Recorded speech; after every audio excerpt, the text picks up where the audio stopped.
Although Title IX was created with the intent to increase women's access to higher education, create equal employment opportunities, and reduce the occurrences of sexual harassment, its main effect has been the expansion of women's sports, as indicated by increasing numbers of female participants in athletics since 1972, the year of Title IX's enactment.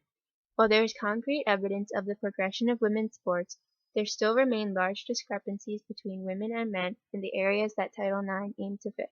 During the 1960s and the 1970s, women began to enter the workforce in growing numbers. In 1963, the Equal Pay Act was passed, requiring that men and women be paid equal wages for equal work. That same year, Betty Friedan published The Feminine Mystique, which challenged the common idea of the time that women should work strictly in the home. In 1966, the National Organization for Women was formed. In 1968, Executive Order 11375 was enacted by Lyndon B. Johnson, banning discrimination on the basis of gender in hiring and employment. In 1973, the Supreme Court ruled in the Roe v. Wade case that under the 14th Amendment, which guarantees equal protection of the laws, women had a legal right to abortion. Title IX prohibits discrimination based on sex in federally funded education programs. Title IX is an education amendment to the Civil Rights Act of 1964 that was enacted in 1972. Schools were given until 1978 to reorganize themselves so that they would comply with the new regulations.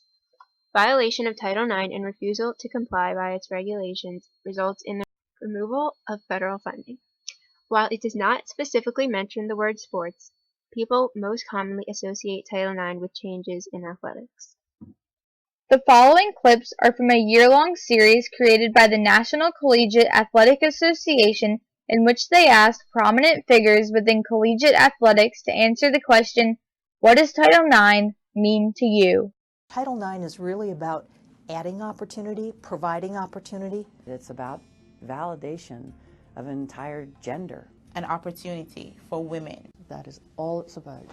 Being fair to our daughters and our granddaughters in the same way that we're fair to our sons and grandsons.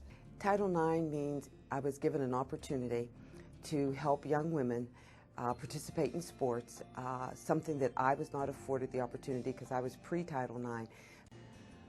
Title IX means to me, even saying that sentence, really touches my heart. It does something inside my heart, and just in the fact of the whole experience of athletics. Title IX, well, my first thought is, I have to be honest and say, why in the world do we need an amendment that basically says what is fair and right and just?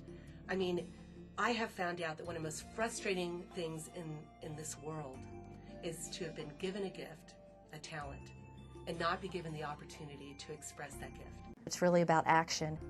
Well, Title IX means to me that my doctor is a woman, my accountant is a woman, my dentist is a woman. Well, I think Title IX is opportunity. To me, it represents opportunity. Title IX to me means opportunity. It was an opportunity to compete. We all get equal opportunity, and that, to me, that's what Title IX is. It provides us with an opportunity to let young ladies have the kinds of opportunities that young boys have been having for many, many years. Well, Title IX is simply one of the most significant pieces of legislation to be passed in the 20th century. Title IX is a law about fairness. That's what it is. It is a federal law. The percentage of women between 16 and 24 years of age who graduated from high school rose from 43% in 1973 to 63% in 1994. The percentage of doctoral degrees earned by women rose from 25% in 1977 to 44% in 1994. The percentage of law degrees earned by women rose from 7% in 1972 to 43% in 1994. The percentage of medical degrees earned by women rose from 9% in 1972 to 38% in 1994. In 1970, only 28% of women had a high school education and 8% had a college degree. In 2009, 87% of women had a high school education and 28% had a college degree. Women now have a greater high school graduation rate, and a lower dropout rate. Women now take more AP exams and tend to score higher on reading assessment tests than men. There were limited educational opportunities for girls and women. While overall progress has been made, certain school subjects still lack women's interest, especially STEM subjects. Women earn only 20% of all bachelor degrees in engineering and physics. Although women earn about half of bachelor degrees awarded in mathematics, this percentage has been decreasing since 1994. A report from the Government Accountability Act in 2004 showed that a lack of enforcement of Title IX has caused its downfall. The Government Accountability Office also found that because students and teachers were unaware of the application of Title IX to areas beyond sports, such as to academics, very few academic complaints were filed. Title IX prohibits discrimination in the hiring of teachers in education programs or activities that receive federal funding. Discrimination is found in recruitment, advertising, hiring, upgrading, tenure, firing, wages, and maternity leave, as well as in many other areas. Prior to the enactment of Title IX, young girls never would have dreamed or thought that it would be possible for them to have an impact on athletics. When I was elected president of the NCA, I was asked, does that fulfill a lifelong dream? While I wish I could have said yes, the reality is, in both situations, never could I have imagined that I would have had those opportunities. And I truly believe that had it not been for Title IX, I wouldn't have had those opportunities. Enabled me to have an opportunity in college athletics that I didn't think would ever be possible. This chart shows that the percentage of women teaching in higher education has increased from 1970 to 2005. For example, the percentage of although since the enactment of Title IX there has been a nationwide increase in female participation in athletics, there are still inequalities in male and although substantial improvements have been made in the past 40 years regarding employment, large disparities still remain between men and women in the workforce. While women make up 79% of public school teachers in the United States, only 44% of principals are women. Women preside over only 19% of colleges and universities nationwide. 3 out of 5 elementary and secondary school principals are males. Though it has been reduced, a large wage gap still exists between men and women. This chart shows major gaps in median annual earnings by sex from 1960 to 2014. In 1960, there was a wage gap of about $15,000. As of 2014, there is still a difference of $11,000 in median annual earning between men and women. There has been a 26% decrease in the wage gap disparity. The Department of Education collaborates with the Department of Justice in order to enforce the sexual harassment regulations of Title IX.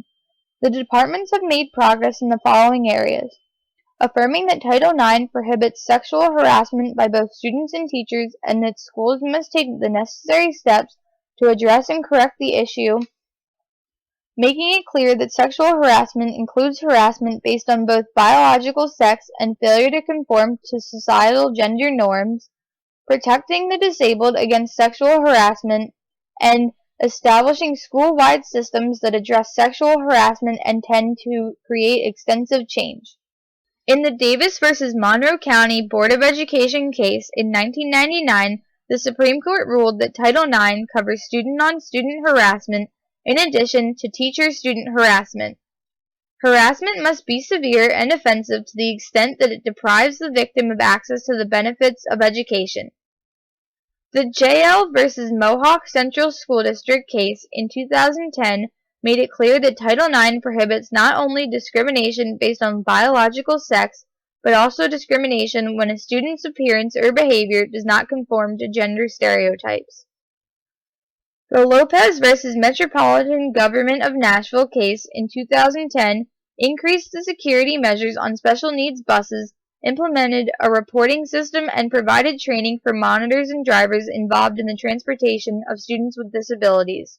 The Doe v. Anoka Hennepin School District case in 2012 ruled that the school district was required to implement a program to prevent further student-on-student harassment, train staff members, and improve both investigations and record-keeping.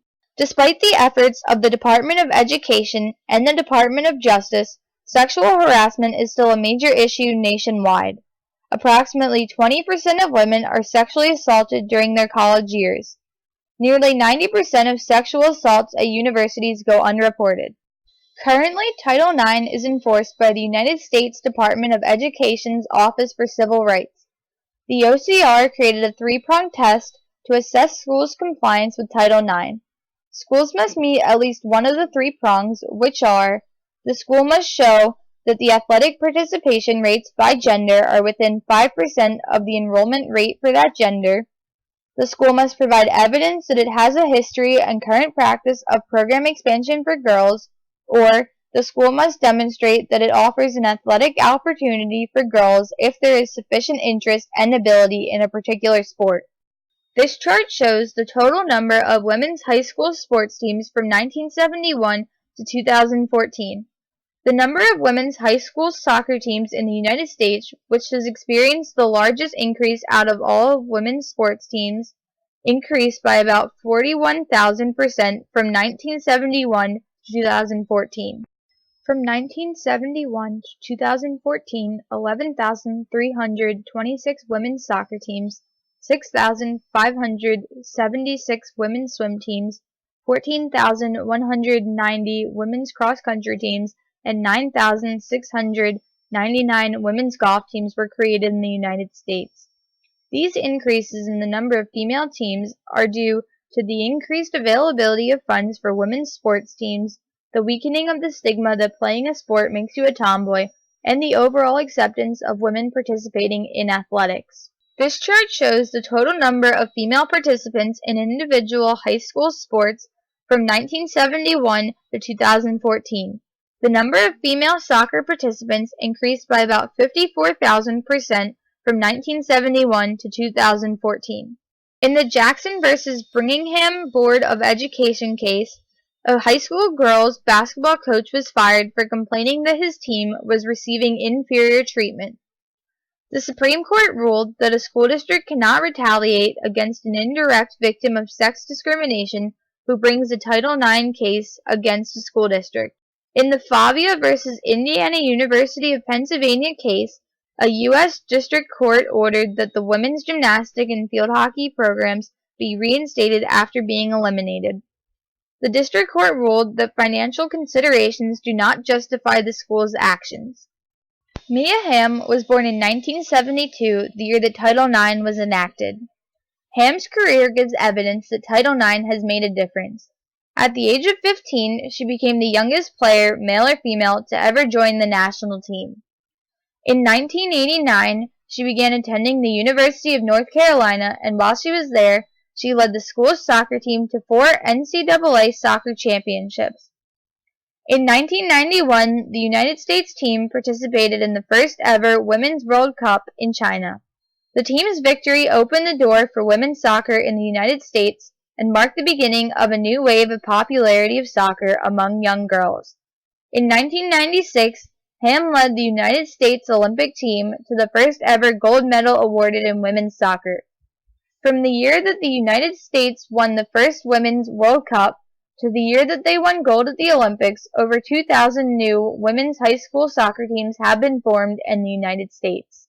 Although since the enactment of Title IX, there has been a nationwide increase in female participation in athletics, there are still inequalities in male and female athletic participation in elementary and secondary schools, as well as in colleges and universities. The areas of higher education, employment opportunities, and sexual harassment have experienced fewer improvements than athletics have.